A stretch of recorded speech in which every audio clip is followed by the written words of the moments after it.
தமிழ்நாட்டை 3 முறை மிகப்பெரிய பேரிடர் தாக்கி ஆயிரக்கணக்கான மக்கள் பாதிக்கப்பட்ட போதெல்லாம் உடனே வராத நிதி தராத ஒன்றிய நிதியமைச்சர் இப்போது கரூருக்கு மட்டும் உடனே வருகிறார். இந்த ஆண்டு தேர்தல் வருது.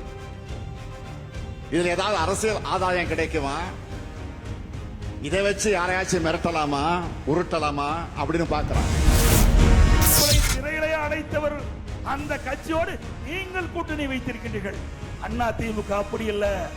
அண்ணா திமுக திராவிட முன்னேற்ற கழகம் என்ற ஆட்சி அகற்ற வேண்டும் என்பதற்காக நாங்கள் கூட்டணி வைத்திருக்கின்றோம். மாண்புமிகு எதிர்க்கட்சி தலைவர் எடப்பாடி பழனிசாமி அவர்களை எப்படி பயன்படுத்தி இருக்கிறாங்க என்றால், கூட்டத்துக்கு கூட்டம், மேடைக்கு மேடை, தெருவுக்கு தெரு சென்று நம்முடைய கூட்டணிக்கு யாராவது வருவாங்களான்னு ஆள் சேர்ப்பதற்கான அசைன்மெண்ட்டை கொடுத்திருக்கிறாங்க.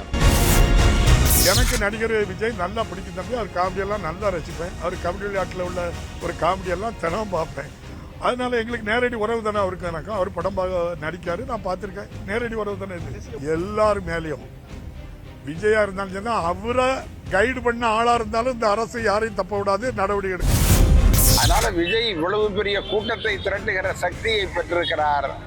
அதே நேரத்தில் ஒரு வலிமையான தொண்டர் படையையும் இளைஞர் அணியையும் அவர் உருவாக்கணும்.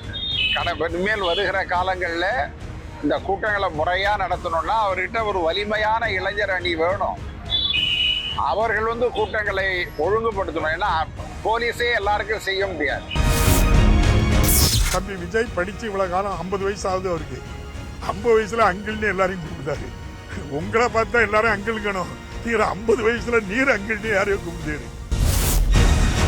இல்ல, அவர் பேசும்போது, அவர் மாநாடு நடத்தி நாற்காலி போட்டு பேசும்போது கூட யாராவது உட்கார்ந்து கேட்டிருக்கீங்களா? யாராவது பார்த்திருக்கீங்களா? உட்கார்ந்து யாராவது கேட்டு பார்த்திருக்கீங்களா? அவர் பேசுறதையாவது கேட்டு பார்த்திருக்கீங்களா? ஒரே சத்தம் போட்டுக்கிட்டே இருப்பாங்க. அது முதல் நாள் திரையரங்குல அவர் நடிச்ச படத்தில் முதல் காட்சி பார்க்க வர்ற ரசிகன் அவனும் படம் பார்க்க மாட்டான், அடுத்தவனையும் பார்க்க விட மாட்டான், கத்திக்கிட்டே இருப்பான். தம்பி எந்த தேர்தலையாவது போட்டியிடாம சீமான் பின்வாங்கிட்டான்னு சொல்லுங்க பாப்போம். இப்ப என் தம்பி டிவிக்கே டிஎம்கே ரெண்டுக்கு தான் போட்டின்றாப்ல. அப்ப ஈரோடு கிழக்குல இந்த டிவிக்கே எங்க வச்சு டிவிக்கே பிரிச்சா? அன்னைக்கு என்டிகே டிஎம்கே 2 தான் இருந்துச்சு. நேரடியா ஸ்டாலின் சீமான் 2 பேர் தான் போட்டி. உங்களுக்கு விளக்குதா? 2 பேர் தான் போட்டிட்டோம். அன்னைக்கு என்னுடைய விவசாய சின்னத்தை கூட தரல. வேற வழி இல்லாம அதே மைக்கிலே போய் நின்ன.